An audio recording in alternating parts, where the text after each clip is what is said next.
হযরত ইউসুফ যে মহিলার বাড়িতে ছিলেন, আমরা অনেকেই শুনেছি সারা জীবন, কিন্তু এখান থেকে একটা শিক্ষা নেওয়া লাগবে, এইটা নিতে চাই না।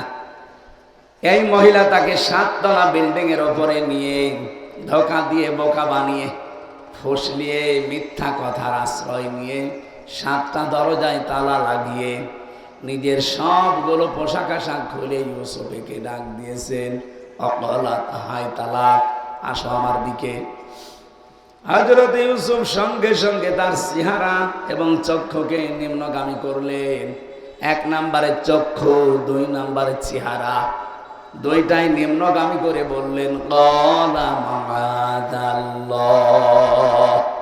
আমি আল্লাহর সাহায্য চাই। ইন্নাহু রাব্বি আহসানা মাসওয়ায়া, এদিকে তাকান। ইন্নাহু রাব্বি, অবশ্যই আমি আমার রব। এখানে রব বলতে আল্লাহ রাব্বুল আলামিনকে তিনি বোঝাননি। তাফসিরে 2টা অর্থ পেয়েছি খাসেনের ভেতরে। 1 নম্বরে তিনি হয়তো ইঙ্গিত দিয়েছিলেন যে আমার রব, প্রতিপালক যিনি আসল, তিনি আমার আল্লাহ, তিনি এই সাহায্য আমাকে করবেন।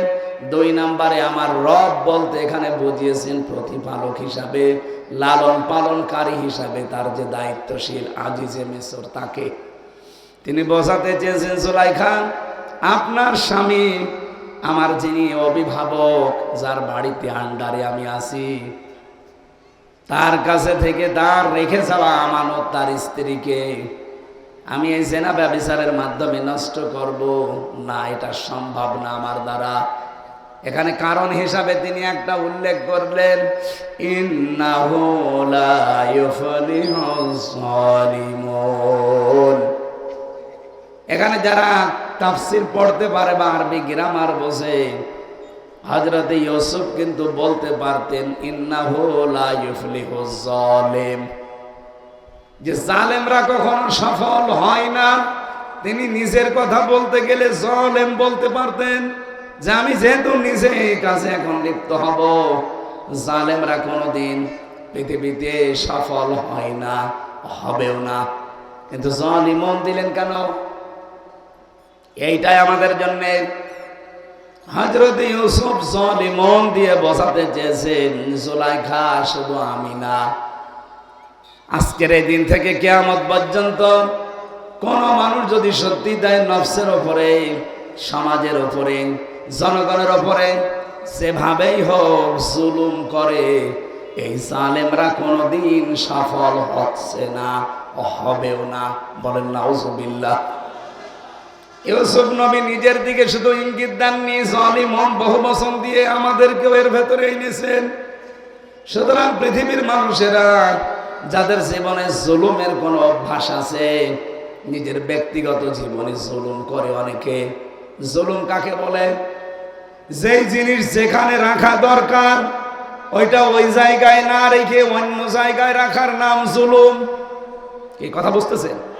এই যে টুপিটা, এটা মাথায় রাখা, এটা আসল কাজ মাথায় রাখা, এটা যেন আমি পায়ের কাছে রেখে দেই, টুপির উপরে জুলুম। এ কথা বললেন? চটি আমার পায়ের নিচে আছে, এ স্যান্ডেল পায়ে থাকারই দরকার, ওইটা যদি এখন মাথায় নিয়ে ঘুরি, স্যান্ডেলের উপরে জুলুম। কথা বলা লাগবে ভাই। এই পৃথিবীতে সবচাইতে বড় জায়গা আমরা মনে করি বাংলাদেশের জন্য সংসদ ভবন, কারণ এখান থেকে কন্ট্রোল হয় বাংলাদেশ চলবে কেমন। কথা বলেন না কেন? সুতরাং এই যে বড় জায়গা, আরে পৃথিবীতে সবচাইতে বড় কিতাব আমরা জানি কোরআন। 104 খানা সহিফার কিতাব দিয়ে আল্লাহ বড় কিতাবের নাম দিয়েছেন কি? এই কোরআনে কারিম থাকবে সবচাইতে বড় জায়গায়। সুতরাং সংসদে যতদিন কোরআন না যাবে ততদিন কোরআনের উপরে জুলুম হবে। আপনি চটি পায়ে দেওয়া দরকার, ওটা মাথায় রাখলে যেমন জুলুম হয়, কারণ ওইটা ওর জায়গা না। টুপি মাথায় রাখা দরকার, এটা মাথায় না দিয়ে পায়ের কাছে রাখলে যেমন এর উপরে জুলুম হয়, কারণ এটা মাথায় রাখা দরকার, এটা পায়ের কাছে রাখার জিনিস না। কোরআনও তো থাকবে সবার উপরে। কথা বলেন না কেন? এমন কোন মানুষ এখানে পাগলও পাবেন যে কোরআনের উপরে কেউ স্যান্ডেল রেখে দেয়? বলেন বলেন। এমনকি কোরআনের উপরে বাংলা, ইংরেজি, উর্দু কোনো বই রাখে, যত বই থাকবে তার উপরে রাখবে কোরআন শরীফ। যদি অনেকে দেখি বিভিন্ন মসজিদে না বুঝে হোক আর না জেনে হোক কোরআনের উপরে ফাঁসাইলে আমল রেখে দেয়, এটা ঠিক না। কোথায় পেয়েছেন আপনি? সবার উপরে থাকবে কোরআন শরীফ। এই কথা বলে না কেন?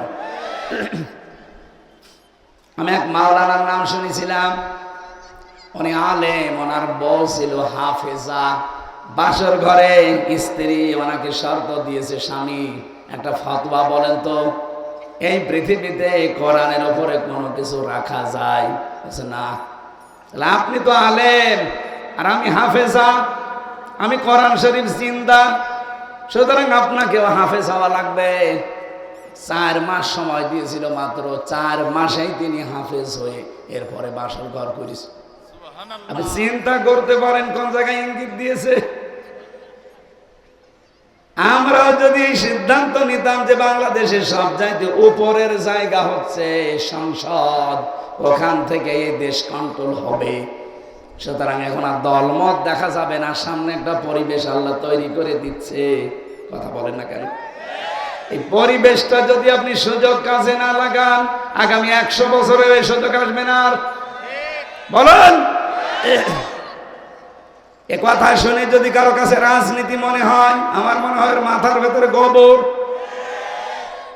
এই 54 বছর তো আমরা উপরে এটা নিয়ে যেতে পারি নাই, এটার উপরে জুলুম হচ্ছে। কোরআনে কারিমের উপরে যদি জুলুম করতে না চান, তাহলে এখানে যেখানে রাখা দরকার ওই জায়গায় রাখা লাগবে। আপনার বিবেকেও তাই বলবে যে কোরআন আসলে উপরেই থাকা দরকার। উপরে আমরা সবাই জানি দেশের সংসদের উপরে আর কিছু নেই, আছে? বলেন বলেন, এখানে নিয়ে যাওয়া লাগবে না কোরআনকে? এটাকে ফেরেশতারা নিয়ে যাবে? সামনে যদি সময় আসে, সুযোগ আসে, 300 এমপির ভেতরে আমরা চাই 151 জন যেন কোরআন বুকে নিয়ে সংসদে যেতে পারে। এটা যদি রাজনীতি মনে হয় আপনার কাছে, হ্যাঁ এটাই আমার রাজনীতি। এটা যদি আপনার কাছে মনে হয় যে এটা ধর্ম ব্যবসা, হ্যাঁ এটাই আমার ধর্ম ব্যবসা। কারণ আমি চাই এটা যেন যায় একেবারে সবার উপরে, তাহলে এর উপরে জুলুম হবে না। এই কথা বলেন না কেন?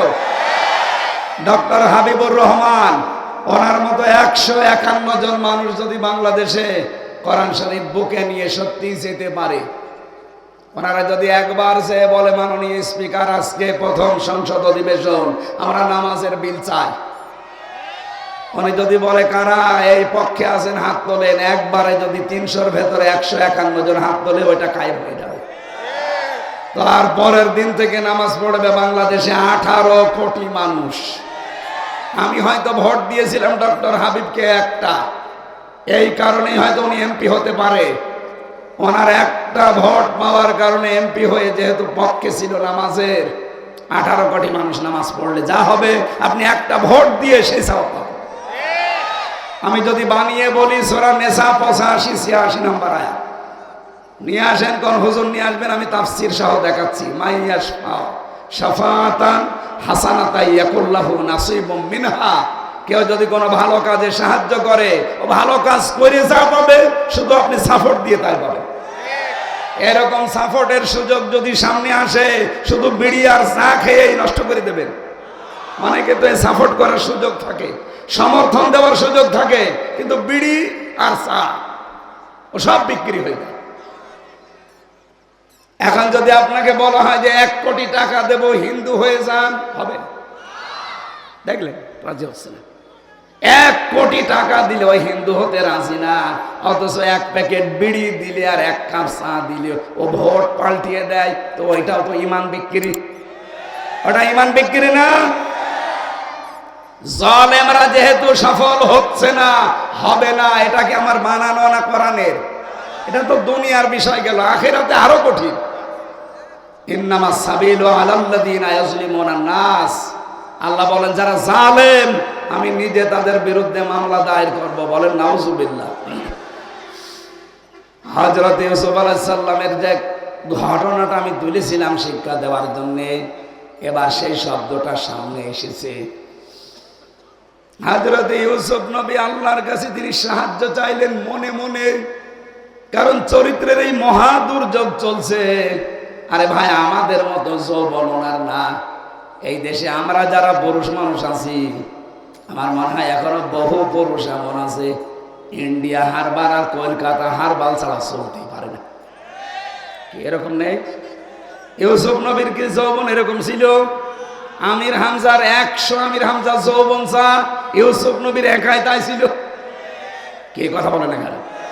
মোহাম্মদ রাসূলুল্লাহ বলেন, তোমাদের 100 হামজার ভেতরে যে শক্তি আছে, আমি মোহাম্মদ রাসূলুল্লাহ এক হাতের ভেতরে সেই শক্তি আছে। নবীদের শক্তি, তাদের যৌবন কত অটুট, কত মজবুত। এইরকম নবী একেবারে সুযোগ হাতের নাগালে, তাও যেমন তেমন উল্টা পাল্টা কালো ধলা মহিলা না। বিশ্বের সুন্দরীর ভেতরে যারা 1, 2, 3, 4 এর ভেতরে, তার ভেতরে জুলাইখা 2 নাম্বার। আমি তাফসিরে ফি জিলালিল কোরআনে পড়েছি, 4 জন মহিলার চেহারাকে আল্লাহ সবচাইতে বেশি সুন্দর করে বানিয়েছিলেন।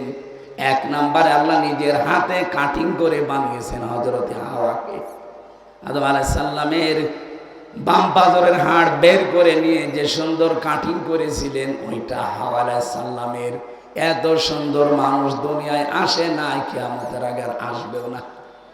2 নম্বরে চেহারার কাটিং সবচাইতে সুন্দর ছিল হযরতে জুলাইখার। সেই মহিলা এখন পুরা উলঙ্গ প্রায় দাঁড়িয়ে আছে একজন যুবক মানুষের সামনে, 7টা দরজায় তালা লাগানো। ইউসুফ নবীর ভেতরেও কিন্তু আকাঙ্ক্ষা চলে এসেছিল, কারণ তিনিও মানুষ। এই জন্য আল্লাহ পরের আয়াতে দিয়েছেন, ওয়ালাকাদ হাম্মাত বিহি ওয়া হাম্মা বিহা। জুলাইখা যেমন সব কাপড় চোপড় খুলে জেনা করার জন্য রাজি, ইউসুফ নবীও রাজি। হ্যাঁ, এই না মানে, আরে ভাই বাংলা অর্থ তো এটাই হয়। ওয়ালাকাদ হাম্মাত বিহি ওয়া হাম্মা বিহা। জুলাইখা যেমন রাজি, ইউসুফও রাজি, কারণ তার ভেতরেও তো মানবীয় গুণ আছে। তিনি তার ফেরেশতা ছিলেন না। কি ফেরেশতা ছিলেন? তিনি নূরের তৈরিও ছিলেন না, তিনি তো মানুষ। আর মানুষের ভেতরে এটা থাকবে স্বাভাবিক। তাম দুনিয়ার 7টা জিনিসের প্রতি আল্লাহ মানুষের ভালোবাসা আকাঙ্ক্ষা তৈরি করে দিয়েছেন, তার ভেতরে 1 নম্বরে মহিলা। মেয়েদেরকে আল্লাহ এমন ভাবে বানিয়েছেন, তাদের দেখলেই পুরুষের আসক্তি, আশঙ্কা, এরপরে ভালোবাসা, লোভনীয়, এগুলো তৈরি হবে, এটা স্বাভাবিক। ইউসুফ নবী যেহেতু মানুষ ছিলেন, তার ভেতরেও তৈরি হয়েছিল। এই জন্য আল্লাহ দিয়েছেন হাম্মাত বিহি ওয়া হাম্মা বিহা। জুলাইখা তো আগে রাজি, ইউসুফ নবীও রাজি হয়ে গিয়েছিলেন। লাউলা রব রহানা রব্বি, যদি তার রব তাকে কিছু দলিল না দেখাতেন। কি দলিল দেখিয়েছেন? তাফসিরে জালালাইনের ভেতরে 2টা দলিলের নাম আমি পেয়েছি।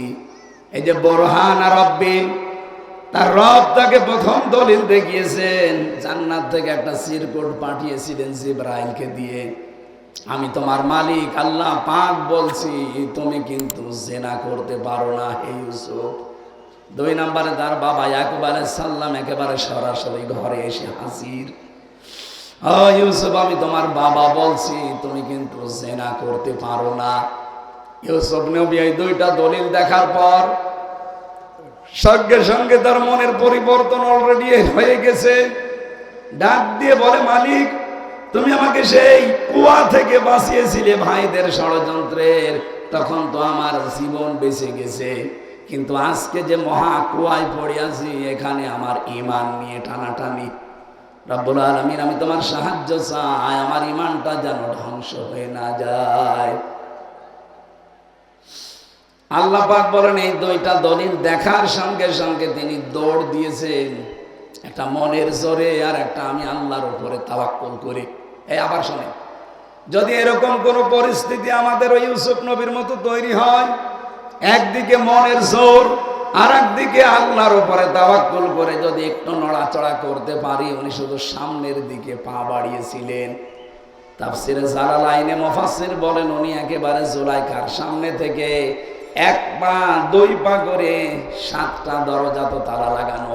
প্রথম দরজায় যাবার পরে দেখে না, দরজা খোলে না।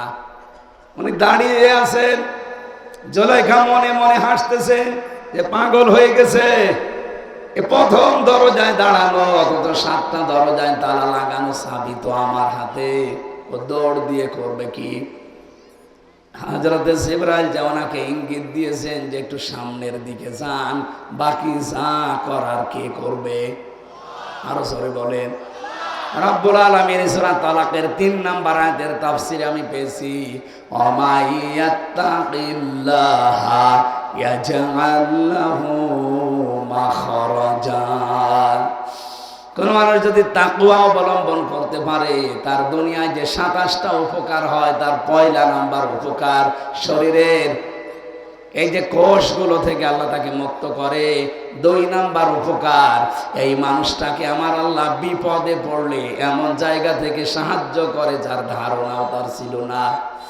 ইউসুফ নবী কোনোদিন ধারণাও করেন নাই যে 7টা দরজা আমার জন্য উন্মুক্ত হয়ে যাবে। তিনি শুধু আল্লাহর উপরে তাওয়াক্কুল করে নিজের যৌবনকে হেফাজতের জন্য আল্লাহর ভয়ে সামনের দিকে গিয়েছেন। সামনে যাবার পরে সাহায্য পেয়েছেন না তা না, দাঁড়িয়েছিলেন। তো সুলাইখা যখন ধরতে গেছে তখন তিনি মনের জোরে আর আল্লাহর উপরে তাওয়াক্কুল করে যখন সামনে দরজায় হাত দিয়েছেন, এই যে হাতটা দিতে দেরি, এবার আর দরজা খুলতে দেরি হয়নি। আমাদের চরিত্রের মহা দুর্যোগ সামনে আসবে মাঝে মাঝে। এমন কোন জায়গা, এমন কোন পরিস্থিতি যদি তৈরি হয়, আরে রোজার শিক্ষা তাকওয়া, এইটা যদি আমরা সামনের 11 মাস সত্যি পূরণ করতে পারি, বিপদে পড়েন, অসুখে পড়েন, মুসিবতে পড়েন, এমন জায়গা থেকে আল্লাহ একটা সাহায্য পাঠিয়ে দেবে, যার ধারণাও আপনি কোনোদিন করেননি। ইউসুফ নবীকে যে আল্লাহ সাহায্য করেছিলেন, ওই আল্লাহ এখন নেই। এক কথা বলেন নেই। আমাদের এই মুহূর্তে সিদ্ধান্ত নেওয়া লাগবে, তাকওয়া আমি অর্জন করবো আমার নিজের জন্য। ফামান তাতাওয়া খায়রান ফাহুয়া খায়রুল্লাহ। আপনি যদি সত্যি কোনো ভালো কাজ আঞ্জাম দেন, এটা আল্লাহর কোনো উপকার নেই, আপনার নিজের উপকারের জন্য। তাকওয়া অবলম্বন করবো রোজার দ্বারা, এটা কি আল্লাহর উপকারের জন্য না আমার নিজের? সুতরাং এখন থেকে সিদ্ধান্ত নিয়ে নেন, রোজা আমি এমন ভাবে রাখছি, ক্ষুধার যন্ত্রণায় মরে গেল আমি খাবার খেতে পারি না, এইটা যেন বাকি 11 মাস আমার জীবনে থাকে। কেউ না দেখলে দেখে কে? আরো জোরে বলেন। হযরত ইউসুফকে যেমন আল্লাহ ওই ময়দানে সাহায্য করে বাঁচিয়ে দিয়েছিলেন, পরবর্তীতে আরো যে কাহিনীগুলো আছে আমার শিক্ষা দেওয়ার বিষয় এখানে এইটা ছিল যে বিপদে পড়লে যদি তাকওয়া থাকে, আমার আল্লাহ বিপদ থেকে একটা ওসিলা দিয়ে বাঁচিয়ে দেয়। আমাদের সামনেও বিপদ দুনিয়া এবং আখেরাতে আছে না নেই? দুনিয়ার বিপদ তো আল্লাহ বাঁচাবে, সবচাইতে ভয়ঙ্কর বিপদ যেহেতু আখেরাতে, কিয়ামতে তাকওয়ার দ্বারা হাজারো লক্ষ মানুষকে আমার আল্লাহ কঠিন বিপদ থেকে শুধু বাঁচাবেই না, জান্নাত তার নিকটবর্তী করে দেবে। কোরআনে কারীম জানিয়ে দেওয়া উসিলে ফাতিলে জান্নাতুল মুত্তাকিনা গায়রা বাঈদ। সূরা কফের ভেতরে আছে, কোন মানুষ যদি সত্যি মুত্তাকি হতে পারে, তাকওয়া অবলম্বন করে, রব্বুল আলামিন জানিয়েছেন ওই মানুষকে আমি আল্লাহ জান্নাত যাওয়া লাগবে না, জান্নাতকে ওর নিকটবর্তী করে দেব। এই জন্য আমরা রমজান পেয়েছি, হেলায় খেলায় নষ্ট করতে চাই না। আজকে থেকে এমন ট্রেনিং শুরু করব, 1 মাস, 1 মাসের ট্রেনিং যেন আল্লাহ পাক আমাদেরকে 11 মাস মুত্তাকি হয়ে চলার তৌফিক দেন। বলেন আমিন। রোজা রাখার দ্বারা আরেকটা উপকারের কথা বলছি। পৃথিবীর এমন কোন দুর্গন্ধ নেই যে আপনার কাছে ভালো লাগবে, এমন কোন দুর্গন্ধ নেই। যে কোনো দুর্গন্ধ আপনার কাছে অসহ্য লাগার কথা। কথা বলেন না কেন? বাংলার মুসলমানেরা রোজা রাখার দ্বারা যে মুখের ভেতরে বিকালবেলা একটা গন্ধ তৈরি হয়, না খেয়ে থাকার কারণে স্টমাকের ভেতরে এক প্রকার গন্ধ তৈরি হয়, নবীজি জানিয়েছেন এই মুখের গন্ধটা যারা রোজাদার আল্লাহর কাছে এটা মেশক আম্বরের চাইতেও দামি। এটা এতিমখানার মাহফিল দিয়েছেন আপনারা, এতিমখানার উদ্যোগে যারা এতিমদের দায়িত্বে আছেন কখনো নিজেদেরকে ছোট মনে করবেন না, হীনমন্যতায় ভুগবেন না, অনেক দামি কাজ করছে। রাসূলুল্লাহ বলেন যারা এতিমের মাথায় শুধু হাত রাখে তারা যেন আমি নবী মুহাম্মদ রাসূলুল্লাহর মাথায় হাত দিয়েছি। সুতরাং এই কাজে যে যেইভাবে জড়িত আছেন নিজেকে অনেক বড় মনে করবেন যে আমি রাসূলুল্লাহর মাথায় হাত দিয়েছি। বিশ্বনবী ছিলেন এতিমদের সরদার, সব এতিমদের বড় এতিম তিনি ছিলেন, কারণ পৃথিবীতে তিনি জন্মের আগে বাবা হারিয়ে ফেলেছেন। এই যে এই ভাইও মনে হয় জন্মের আগে বাবা হারিয়েছে, নাকি জন্মের পরে, এরপরে মাকেও হারিয়ে ফেলেছে। আমরা যারা এতিম এখনো হইনি তারা টের পাচ্ছি না, কিন্তু যারা সত্যি এতিম এরা শুধু রাসূলুল্লাহর দিকে তাকিয়ে ধৈর্য ধারণ করে যে নবীজি আমার চাইতেও বড় এতিম ছিলেন। এদের মনের যে দুঃখ যন্ত্রণা কষ্ট যে অভাবটা আছে, মানুষ যখন এতিমের মাথায় একটা হাত রাখে প্রতিটি চুলের বিনিময়ে একটা করে সওয়াব পাওয়া যায়। পৃথিবীর এমন কোনো কাজ নেই যে প্রতিটি চুলে আপনি সওয়াব পাবেন না। কোরবানির চুলের সওয়াব আছে, ওটা আলাদা বিষয়, কিন্তু মানুষের ক্ষেত্রে শুধুমাত্র এতিমের জন্য এই কথা আছে। সুতরাং এতিমের দায়িত্বে যারা আছেন নারী পুরুষ এটা নিজের ইমানের একটা অবিচ্ছেদ্য কাজ এবং অংশ মনে করবেন, যেটা আমার একটা কাজ। আল্লাহ রাব্বুল আলামিন এতিমদেরকে যারা মুহাম্মদ রাসূলুল্লাহ উত্তরাধিকারী বানিয়ে দেয়, আর যারা এদের দায়িত্বে আছে এদের মাল সম্পদ যেগুলো আসবে জনগণের কাছ থেকে নিজেদের কাছ থেকে, এটা কিন্তু খুব সতর্কতার সহিত ব্যবহার করা লাগবে। ইন্নাল্লাযীনা ইয়াকুলুনা আমওয়ালাল ইয়াতামা যুলমান, সূরা নিসার 10 নম্বর আয়াতে আছে, নিশ্চয় যারা এতিমের মাল ভক্ষণ করছে এবং করবে যুলমান, অত্যাচার করে জুলুম করে ফাঁকি দিয়ে, ইন্নামা ইয়াকুলুনা ফি বুতুনিহিম নার, তারা যেন তার পেটের ভেতরে জাহান্নামের আগুন প্রবেশ করায়। সুতরাং এতিমখানার দায়িত্ব নেওয়া যেমন ফজিলতের কাজ, যদি একটু উলট পালট হয় ওটা আবার গুনার কাজ, এমন গুনাহ যে জাহান্নামের আগুন খাওয়ার শামিল। এর পরের কথা আরো কঠিন, সায়াসলাউনা সাগীরা, আল্লাহ বলেন এরা শুধু মরতে দেরি হবে যারা এতিমের সাথে খারাপ ব্যবহার করে, এতিমের মাল সম্পদ মেরে খায়, এতিমের মাল সম্পদ আত্মসাৎ করে, এগুলো মরতে দেরি হবে, শুধুমাত্র কবরে দিতে দিতে ওদের জাহান্নামে সাগীর তৈরি হয়ে যাবে। বলেন নাউজুবিল্লাহ। এই জন্য এতিমের দায়িত্বে যারা আছেন অনেক সৌভাগ্যের অধিকারী আপনার, আল্লাহ আপনাকে বানিয়েছে। কত মানুষ আছে টাকা পয়সা সম্পদের মালিক, কিন্তু এতিমের দায়িত্ব তাদের আল্লাহ দেয়নি। আপনাকে দিয়েছেন যতটুকু পারেন, সম্পদ দিয়ে হোক, কথা দিয়ে হোক, সমর্থন দিয়ে হোক, সময় দিয়ে হোক, এতিমের পাশে থাকে। আল্লাহ রাব্বুল আলামিন আপনার পাশেও কিয়ামত পর্যন্ত তার সাহায্য রাখবেন। আল্লাহ আমাদেরকে রমজানের যে সমস্ত ফজিলতগুলো আছে তাকওয়া অর্জন করার দ্বারা, ইন্নাল্লাযীনা তাকাউ ইযা মাসসাহুম তায়িফুম মিনাশ শাইতান ইলা আখিরি আয়াত, সূরা আরাফের ভেতরে আছে 201 নম্বর আয়াত। কোন মানুষ যদি তাকওয়া অবলম্বন করে শয়তানের ওয়াসওয়াসা থেকে আল্লাহ নিজে তাকে বাঁচিয়ে দেয়। এইটা থেকে বাঁচার জন্য আমাদের সব আয়োজন, যেন শয়তান আমাদের অ্যাটাক করতে না পারে। আর এটা উত্তম মাধ্যম রোজা। আল্লাহ রাব্বুল আলামিন বড় দয়া করে আমাদের ভেতরে এই ছায়াটা ফেলে দিয়েছে অলরেডি, আজকে থেকে যেহেতু শুরু হচ্ছে। আমরা প্রত্যেকেই প্রত্যেকের জায়গা থেকে রোজার হক আদায় করে রমজানের গুরুত্বপূর্ণ কাজ যেটা ওয়াল ফুরকান, হক আর বাতিল পার্থক্য করার যোগ্যতা অর্জন করবেন কোরআন দিয়ে। এই আহ্বান রেখে আমি শেষ করে দিচ্ছি, কারণ আমার আর একটা আয়োজন আছে, এই জন্য আমি আর টানতে পারলাম না। আরও আগে উঠতে চাচ্ছিলাম, আপনাদের ঘরে 31 বেজে গেছে। আমিন, বারাকাল্লাহু লানা ওয়া লাকুম ফিল কোরআনিল আযীম। আল্লাহুম্মা আমিন। এতিমখানার প্রতিষ্ঠাতা এখানে 17 জনের নাম দিয়েছেন আপনারা, এনারা নেই, প্রত্যেকে কবরে চলে গেছে। আল্লাহ যেন তাদেরকে কবরে জান্নাতুল ফেরদাউস নসিব করেন। আমি মোনাজাত করব ইনশাআল্লাহ। আল্লাহুম্মা আমিন। রব্বানা আতিনা ফিদ দুনিয়া হাসানা ওয়া ফিল আখিরাতি হাসানা ওয়া কিনা আযাবান নার।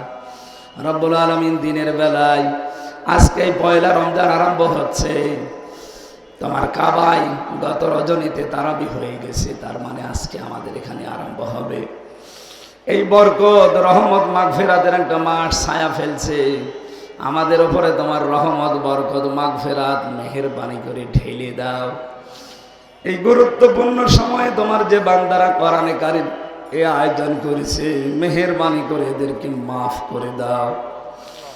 তোমার অসহায় এতিম বান্দা বান্দীদের এ প্রতিষ্ঠানের উদ্যোগে মাহফিল, যে এতিম সন্তানগুলো এখানে লালন পালন হয়, আল্লাহ এদেরকে তুমি হামে ও নাসির হয়ে দাও। তোমার নবী জানিয়েছে যারা এতিমের সাহায্য করে তারা জনমে নবীকে সাহায্য করে। কতগুলো মানুষ দেখলাম তাদের প্রায় 17 জনের নাম দিয়েছে, যারা সবাই কবরের বাসিন্দা, এরা সবাই এতিমখানার সাথে জড়িত ছিল। রব্বুল আলামিন তোমার নবীর কথাকে সত্য প্রমাণিত করে তাদের সবাইকে কবরে তুমি জান্নাত দিয়ে দাও। এ মাহফিলে যারাই আমরা কথা বলেছি, আমি তাকওয়ার উপরে, ডক্টর হাবিব সাহেব যে বিষয়ের উপরে, হোসাইন সাহেব যে বিষয়ের উপরে, প্রতিটি আলেমের কথাগুলোকে মেনে চলার সুযোগ আমাদের দান করো আল্লাহ। সম্মানিত মা বোনদেরকে তুমি খাদিজাকে অনুসরণ করার তৌফিক দাও, হযরতে আয়েশা সিদ্দিকাকে অনুসরণ করার সুযোগ তাদেরকে দান করো। যারা অসুস্থ আছে শেফায়ে কামেলা আজেলা নসিব করো। রোজার হক আদায় করে শরীর সুস্থতা নিয়ে একটা মাসের রোজা দিয়ে 11 মাস যেন এই তাকওয়া আমরা পার করতে পারি সুযোগ করে দাও। এলাকায় মাটির নিচে যারা ঘুমিয়ে আছে এদেরকে কোরআনের ইজ্জতে মাফ করে দাও। আল্লাহ আমার কণ্ঠস্বরটা তুমি মেহেরবানি করে ফিরিয়ে দাও। আমাকেও তুমি হক আদায় করে রোজা রাখার তৌফিক ভিক্ষা দাও। মাহফিলের সম্মানিত সভাপতি, প্রধান অতিথি, বিশেষ অতিথি যাদেরই নাম দেখলাম, প্রত্যেককে তার ঈমান এবং আমল অনুযায়ী যোগ্যতা, তার মর্যাদা বাড়িয়ে দাও। হাজী আরজান আলী সহ কত মানুষ এই মাহফিলের জন্য শ্রম দিল। আল্লাহ তাআলা যে যেইভাবে এগিয়ে এসেছে তোমার রহমত তার দিকে ওইভাবে এগিয়ে দাও। দুনিয়া থেকে কবরের সামানা জোগাড় করার মতো যোগ্যতা আমাদের দিয়ে দাও। কখন কার কাছে আজরাইল চলে আসি জানি না। কোরআন পড়া অবস্থায়, রোজা রাখা অবস্থায়, সেজদা অবস্থায় যেন আজরাইল আমাদেরকে নিয়ে যায়। জীবনের শেষ কথা যেন এটা বলতে পারি, লা ইলাহা ইল্লাল্লাহু মুহাম্মাদুর রাসূলুল্লাহ। আসসালাম।